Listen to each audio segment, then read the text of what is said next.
Bien. Ángela Giral nació en Madrid un año antes que empezara la Guerra Civil. Como Félix Candela, llegó a México en 1939, si bien en un barco diferente. Fue criada y educada en el generoso México que recibió a ambos. Después de un frustrado deseo adolescente de estudiar arquitectura, ingresó a la Facultad de Filosofía y Letras de la UNAM. Y desde allí formó parte del equipo inaugural de la Biblioteca Central de Ciudad Universitaria. Recibió un máster en Ciencias Bibliotecarias de la Universidad de Michigan y ha ejercido la profesión de bibliotecaria en los Estados Unidos desde entonces. Fue bibliotecaria en las universidades de Princeton y Harvard antes de ser nombrada directora de la Biblioteca de Arquitectura y Bellas Artes, Avery, de la Universidad de Columbia, donde se aloja el mayor archivo sobre la obra de Félix Candela. Estuvo en Avery desde 1982 hasta su jubilación en 2004. Desde entonces combina los viajes con la investigación archivística. Ángela Giral nos va a presentar una ponencia titulada Félix Candela y los Estados Unidos. Gracias, Dino, por organizar y por pincharme para que me metiera por fin a hacer este trabajo. Como nos ha dicho ya Dino, la biografía de Candela parece dividirse en tres partes iguales que corresponden a las tres ciudades, a los tres países, España, México y Estados Unidos. Y digo parece porque si uno sigue los preceptos que citan tanto en esa serie policíaca de televisión que sale, que dice "Follow the evidence", me metí en el archivo y la evidencia no corresponde a esa división tan clara. Puede decirse que el interés de Félix por los Estados Unidos empieza con su interés por la lengua inglesa. Y ese interés, según él cuenta en notas autobiográficas que están en el archivo de Princeton, que es otro de ellos, empieza por la envidia que le da el ver que un compañero del equipo de rugby leía revistas inglesas y él quería leerlas. Entonces se compra una palabra, una gramática Ollendorff y un diccionario para leer la revista de rugby. Entonces empieza, luego lee novelas del oeste y novelas policíacas para ir perfeccionando el inglés. Luego viene la Guerra Civil. Según él me contó, él salía para Alemania con esa beca el 18 de julio y al oír las noticias da media vuelta y no coge el tren que lo lleva a Alemania, sino que se inscribe en el ejército republicano. A su hermano él y a su hermano Antonio los destinan a Albacete. ¡Oh casualidad! Allí están los legionarios de la Brigada Lincoln, que han ido a defender la República. Y Antonio y Félix aprovechan para practicar su inglés con estos americanos. El idioma para Félix nunca fue sino un reto, como un reto, qué sé yo, como un reto de esquí, como una cancha de rugby, porque el archivo de Avery está lleno de artículos en idiomas, y aquí habla se entera de los daneses, en holandés, en francés, en alemán, todos con unas traducciones cuidadosas a mano de Félix que ha hecho con diccionarios. Un idioma que no sé, pues no importa, me agarro un diccionario y yo leo eso porque me interesa. Así era Félix. Sin embargo, me falta, entre los voluntarios de la Brigada Lincoln hay uno que luego vuelve a Detroit, tiene una tintorería y se corresponde con Félix, y en el propio 41, en el 40, cuando Félix le escribe una carta contándole que va a traer a su novia de España, le contesta entusiasmado, dice, "That was a very clever phrase. Your English, Felix, my friend, is amazing."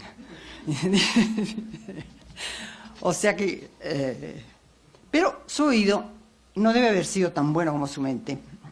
Por lo tanto, su capacidad de hablar los idiomas nunca estuvo a la altura de su capacidad de entenderlos y de escribirlos, como se verá más adelante.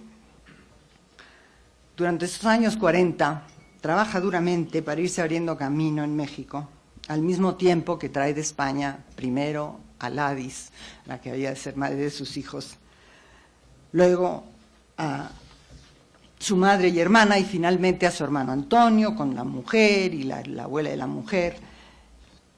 es un archivero cuidadosísimo y en el archivo de Evi hay constancia de los esfuerzos y gastos que le ocasionan todos estos traslados al tiempo que van naciendo sus 4 hijas. No por ello descuida su constante sed de información. Se conservan también numerosos pedidos de libros extranjeros y las consecuentes boletas de cambio de moneda, giros bancarios para adquirirlos. Desde Chihuahua, donde va al principio, a Ojos Azules, escribe, porque es un corresponsal extraordinario, son unas cartas a los amigos constantes y ahí están todas conservadas. El 18 de enero de 1940, casi a los pocos meses de llegar, le escribe a su amigo Francisco Íñiguez en Venezuela. Lo que tengo ya es un aparato de dibujo norteamericano imponente y una biblioteca bastante interesante ya. Toda desde luego de revistas y libros norteamericanos, de los que todos los meses me compro alguno. El estudio clásico de Erik Erikson sobre el desarrollo humano atribuye a la década de los 40 lo que se llama la midlife crisis, que conlleva deseos de reinventarse. Para Félix esta fue una época enormemente fructífera. Escribe a varios amigos de sus renovados estudios sobre los cascarones y acaba sintiéndose en forma, explica, usando una expresión deportiva para su preparación mental y anímica, con lo cual se decide a hablar en público. El 23 de noviembre de 1950, que da su primera conferencia en la Sociedad de Arquitectos Mexicanos, apadrinado por Nabor Carrillo, de quien han visto, y con quien tuvo una entrañable amistad durante el resto de su vida. A su amigo antiguo compañero de carrera, Alejandro Herrero, le escribe: por fin me decidí a dar la conferencia. La ilustré con muchas proyecciones y a pesar del miedo, por ser la primera vez que hablaba en público, me resultó muy bien. La conferencia formaba parte del plan de propaganda de una sociedad cubierta sala que hemos formado Antonio y yo con 3 arquitectos mexicanos. Ya lanzado por el camino de escribir, he hecho un artículo para una revista de aquí llamada Espacios. Combinando las dos cosas y dándole un tono más técnico, he escrito el artículo para el American Concrete Institute que mando hoy mismo y espero cause algún revuelo si me lo publican. Desde luego puede ser muy importante, porque tiene una gran difusión internacional. 5.000 socios en todos los países del mundo. Encuentro en estos párrafos algunas palabras clave que presagian el futuro que se prepara el amigo Félix. Si bien empieza por confesar el miedo de hablar en público, con la humildad y el autoconocimiento que le caracterizaron toda la vida, habla enseguida de un plan de propaganda. Y en el siguiente párrafo, de la importancia que tiene una gran difusión internacional. El artículo que envía al American Concrete Institute se titula Concerning the Design of Reinforced Concrete Structures. Ahora sí me da. Para esta época están también sus tarjetas de socio, de una del 47 de la Société de Charpente y la otra todavía no. Y la Asociación Internacional de Pontes de Charpente y del American Concrete Institute, de los que se había hecho socio ya en los años 40 todavía. Después de esperar, en la carta de 13 de abril de 51, ahora sí, aquí está, la carta en que le rechazan el artículo como not suited for publication in the ACI Journal. Se achanta Félix, ni hablar. Les manda otro artículo, Simple Concrete Shell Structures, que se publica en el número de diciembre del mismo 1951. Y ahora la siguiente. Aquí está el artículo, una separata de su artículo en inglés, con la capa de cubierta sala. Empieza el plan de propaganda. De nuevo, escribe Alejandro Herrero el 8 de mayo de 52. A consecuencia del mismo, me invitaron a asistir a una conferencia sobre estructuras que se efectuó hace mes y medio en la Universidad de Texas. Me felicitaron mucho, pues además de la charla llevamos una exposición de obras nuestras y otra de la ciudad universitaria que gustaron bastante. Asistieron 40 ingenieros de muchas partes de Estados Unidos. Y lo más curioso es que todos comentaban que en México estábamos más adelantados que ellos y lo achacaban a la extrema rigidez de sus reglamentos. Por esa época escribe también al Architectural Forum, comentando primero un artículo publicado en el número de junio de 1951, que se llama The Crystal Ball, con una nota en que aboga porque el arquitecto vuelva a ganar el perdido papel de Master Builder, nota que se publica en octubre de ese mismo año, del 51. Pero cuando Candela irrumpe definitivamente la conciencia estructural americana, es en el Congreso sobre Estructuras Laminares de Concreto, Conference on Thin Concrete Shells. ¿Sí? Aquí está con Alfred Parme en Texas, en la conferencia de Texas. Y la siguiente, este es el Congreso, Conference on Thin Concrete Shells, que se celebra en MIT, el Massachusetts Institute of Technology, en Cambridge, del 21 al 23 de junio de 1954. La siguiente, ahí está el programa con el nombre de Félix Candela, donde presenta no uno, sino 2 trabajos. Con su acostumbrada modestia y sentido del humor, en las notas autobiográficas de Princeton, cuenta cómo los tenía cuidadosamente escritos. Pero la lectura se le dificultaba, y después de leer el primero alguien le aconseja que deje que lo lea otra persona, con mejor acento, y se reserve para hablar él en contestación a las preguntas que le haga el público.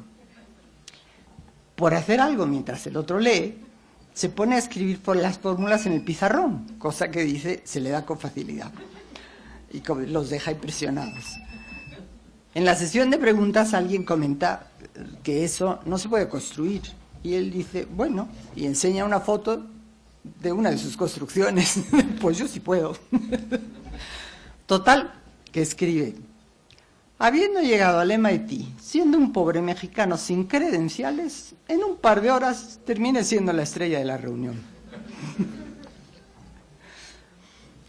Poco después recibe carta de un tal Ted Dahlstrom, que firma como Executive Secretary de la Concrete Association of Greater Chicago, en la que menciona que uno de los directores de esta asociación tuvo el privilegio de escucharle en el MIT y que quieren invitarle a ser el principal conferenciante sobre bóvedas, suponiendo que asistirá al Congreso del American Concrete Institute en Denver y que le sería fácil acercarse a Chicago. Por supuesto que asiste al Congreso, en el que presenta sus construcciones, y después a Chicago. Y comienza así su primera gira de conferencias por los Estados Unidos. El 4 de septiembre de 1954 le escribe ya a su amiga del alma, Matilde Ucelay: como verás, me salí por fin con la mía y estoy siendo la sensación en Estados Unidos. Ya he ido 2 veces este año a congresos de ingeniería. Y por la misma época le escribe a Alejandro Herrero: lo que más me sorprende es mi éxito como escritor. Hasta dicen que escribo bien en inglés, como verás en los comentarios del director de la última página del Progressive Architecture. Claro es que sería desconsolador que resultara lo contrario, después del enorme trabajo que me cuesta. Creo que el secreto está en que me permito opinar, cosa al parecer prohibida por el uso, o mal vista, en un artículo técnico. Estas opiniones, no justificadas con hechos o experiencias, facts, como dicen los ingleses, tienen la virtud de sacar de quicio a muchos sesudos varones, pero son en cambio recibidas con sorpresa y regocijo por la mayoría del público, que me felicita efusivamente por ellas. En definitiva, creo que esta insólita práctica constituye uno de mis trucos de mala fe, pero no puedo evitarlo. Se me va la pluma cada vez que me pongo a escribir. De otro modo no me divierto. A partir de sus éxitos en MIT y en el Congreso del American Concrete Institute, le llueven las invitaciones a hablar en universidades norteamericanas. Las universidades norteamericanas, que normalmente están situadas en campuses alejados de los centros urbanos, suelen tener presupuestos más o menos amplios para atraer conferenciantes a sus estudiantes, ya sean fondos departamentales o bien fondos generales de la universidad, a personajes que pueden tener un atractivo más amplio. No estoy segura si Félix intuía esto, lo sabía, fue casualidad. El caso es que él se había estado preparando para hablar y desarrollar su capacidad de hablar en público, y en las notas estas autobiográficas que están en Princeton comenta que Mario Salvadori le había dicho, era el que en otra ocasión también dice, no lea en inglés, porque el inglés me costaba mucho trabajo leer.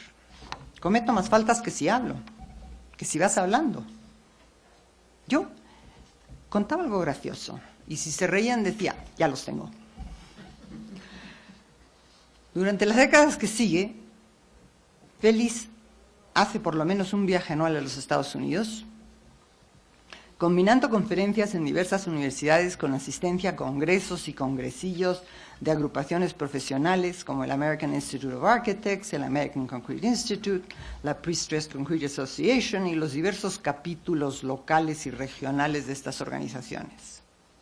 En 1955, por ejemplo, da conferencias en Boulder, en Denver, Colorado, en Milwaukee, en MIT y en Harvard, en Columbia, en la Universidad de Virginia, en la Universidad de Carolina del Norte y en Atlanta.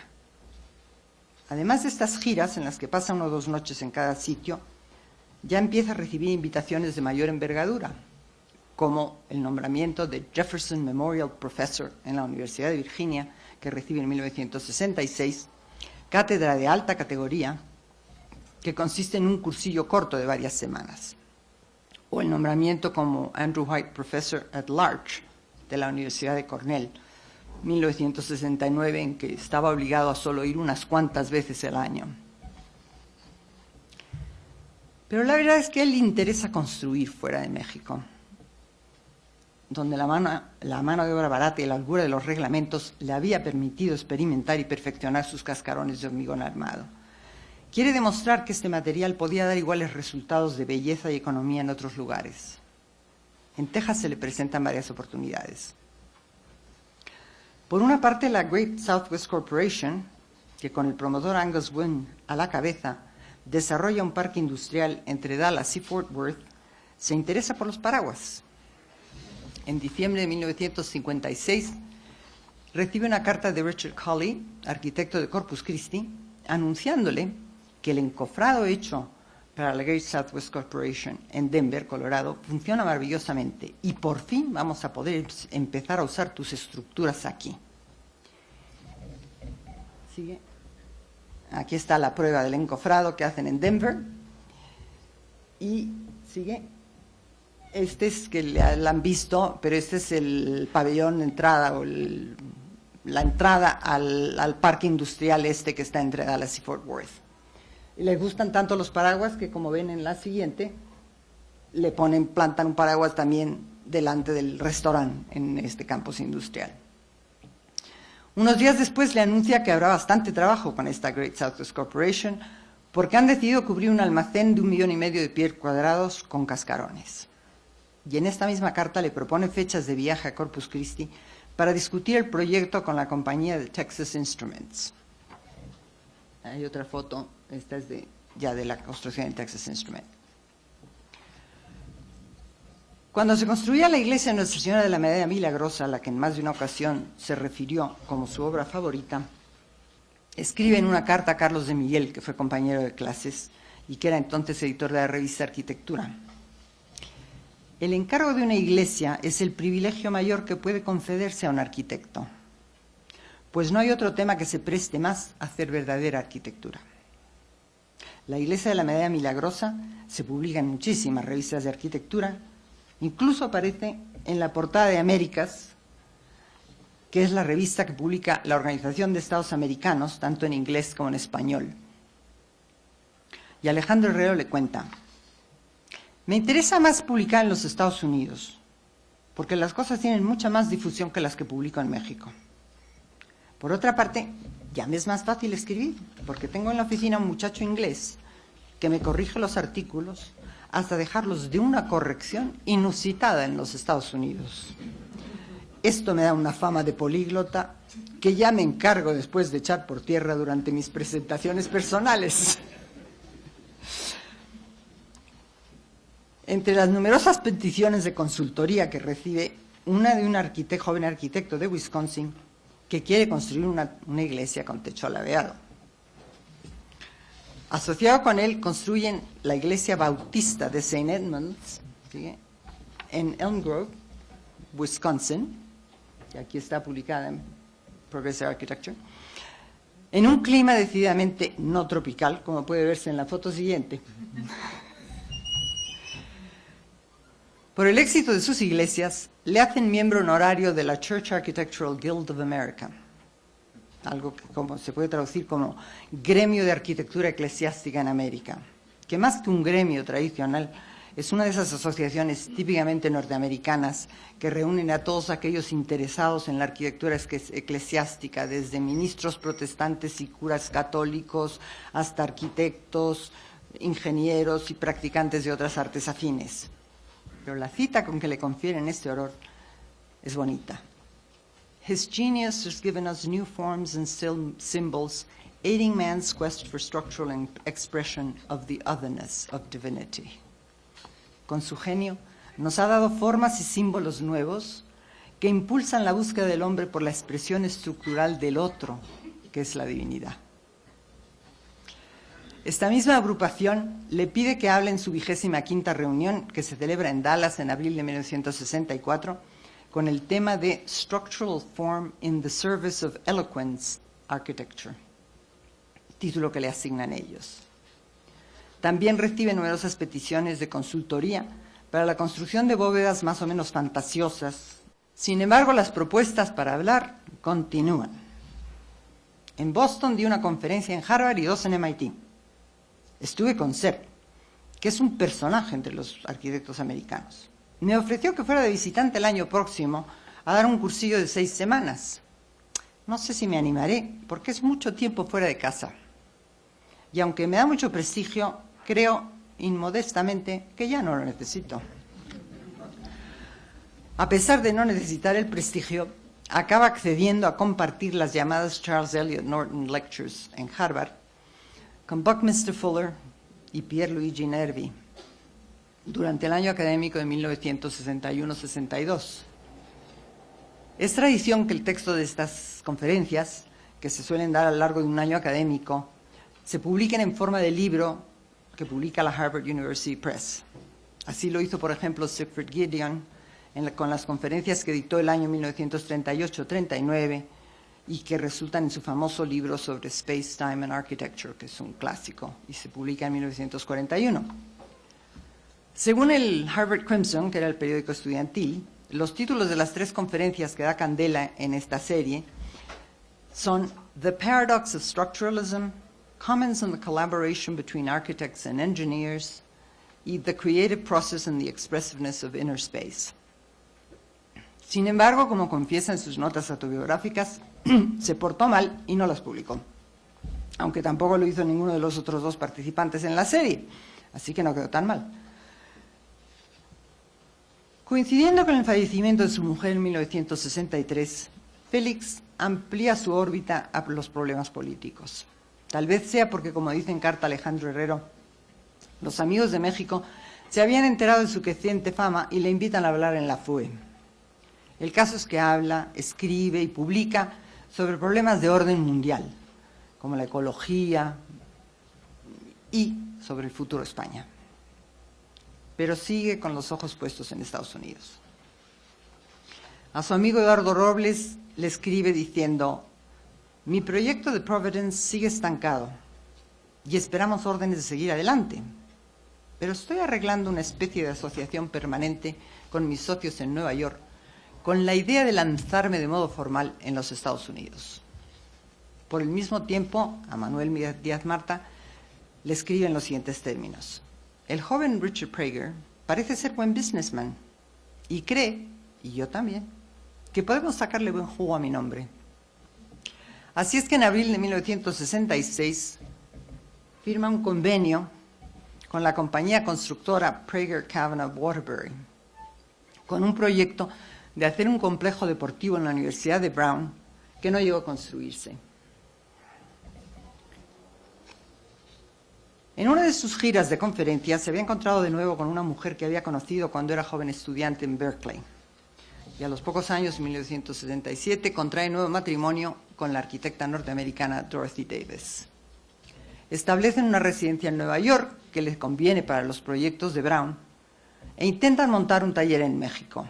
Elaboran juntos un proyecto para el concurso del Estadio Azteca, que no ganan, pero se publica en varias revistas americanas y extranjeras. Félix se asocia brevemente con Peyrí y Castañeda, como hemos visto, para el proyecto del Palacio de los Deportes, que sería la última obra que construye en México y que también recibe amplia publicidad mundial. La oferta de un nombramiento de full professor en la Universidad de Illinois le lleva a instalarse definitivamente en los Estados Unidos. Esta universidad había creado un campus provisional en la ciudad de Chicago para acomodar a los soldados que volvían de la Segunda Guerra Mundial. Es un proyecto americano muy valioso, en que crean becas para estos soldados, para que continúen o empiecen su educación, que se llama el famoso GI Bill. Y uno de estos campus que se crea es una sucursal de la Universidad del Estado de Illinois, que se hace en Chicago, en una antigua base naval.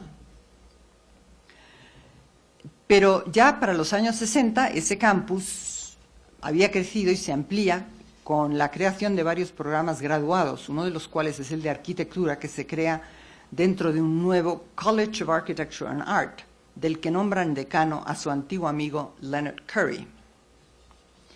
El renombre mundial de Félix Candela da más lustre a esta relativamente pequeña sucursal de la gran Universidad del Estado de Illinois que el que ésta le pueda dar a él. Sin embargo, le da seguridad económica y bastante tiempo libre, como escribe a los amigos. Este tiempo libre le permite volver a esgrimir el martillo con obreros mexicanos, esta vez ilegales.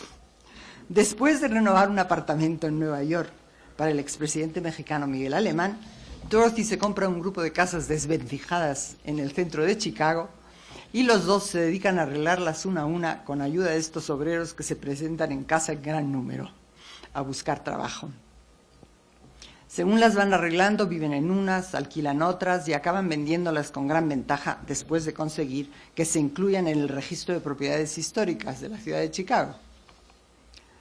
En sus cartas a los amigos, Félix habla de hacer libreros empotrados, rejas de hierro y otras tantas cosas con el mismo espíritu emprendedor con el que se había puesto a construir barracas en el campo de concentración de Saint-Cyprien después de atravesar los Pirineos camino al exilio en 1939. Pero Félix, desgraciadamente, cumple los 68 años antes de que Ronald Reagan consiga abolir la jubilación obligatoria que existía antes de Reagan, y tiene que jubilarse en 1978. Años después, en su discurso de aceptación al doctorado de honoris causa que le confiere la Universidad de Madrid en 1994, hace una dura crítica de la enseñanza americana en los siguientes términos. Si no hay más remedio que seleccionar lo que razonablemente se puede enseñar en tan poco tiempo, yo me inclinaría por eliminar o aligerar los estudios prácticos o puramente profesionales, dando preferencia a las materias teóricas. No es este el criterio general, al menos en Estados Unidos. La Universidad Americana, con la introducción de las materias selectivas en el currículum por uno de sus más ilustres rectores, el Charles Eliot Norton de la Universidad de Harvard, renunció al parecer a la misión idealista que hasta entonces trataba de cumplir, creando hombres cuya educación fuese lo más completa posible, para concentrarse en la producción en masa, a toda prisa, de profesionales especializados que pudieran servir eficientemente y de inmediato a una rama específica de la industria o de la administración. Un poco más adelante, en el mismo texto, retoma la crítica al comentar sobre sus propios artículos. Tengo que confesar que algunos de aquellos artículos podrían considerarse como escandalosos, pero necesitaba rebelarme públicamente contra el criterio establecido para poder cambiar mi actitud de acatamiento al mismo. Y también como defensa ante los que me atacaban diciendo que no sabía calcular. Tras un desproporcionado esfuerzo de investigación y estudio, descubrí que la mayor parte de lo que se decía en los numerosos artículos que examiné era innecesario e inútil, y que lo aprovechable de aquel fárrago de publicaciones pseudocientíficas podía condensarse en unas cuantas páginas. Esta tarea, que ocupó varios años de mi vida, se vio dificultada por el inmoderado podríamos decir, patológico crecimiento de la literatura técnica, fomentado en gran parte por la organización universitaria, que exige a todo estudiante que produzca una tesis y a todo profesor que publique si quiere ascender en el escalafón académico. Por lo que observé varios años en el comité de promoción de una de ellas, y por razones que tienen mucho que ver con la organización burocrática, la cantidad y no la calidad de lo publicado es lo que cuenta, dando origen a una avalancha de escritos en los que no puede haber gran cosa original, pero que contribuye a la confusión reinante. Un exceso de información es tan efectivo como la ausencia de información para impedir la difusión del conocimiento. Félix había vuelto a Madrid en 1969 ante la insistencia de Florencio del Pozo para que participara en un homenaje a Torroja, con la idea de que podría ser buena influencia en apoyo de los jóvenes que se oponían al decadente régimen franquista. En los viejos barrios de Madrid hace algo parecido a lo de Chicago, es decir, comprar pisos viejos y venderlos después de arreglarlos. Parece ser un hobby de Dorothy en el que Félix colabora gustoso. Sin embargo, es él el que insiste en que se hagan una casa en Raleigh, donde vive Jane, la hija de Dorothy, y es allí donde Félix Candela muere el 7 de diciembre de 1997. Si bien no llegó a construir tanto como él hubiera querido, el impacto intelectual de Candela en los Estados Unidos perdura en el quehacer de varios arquitectos e ingenieros.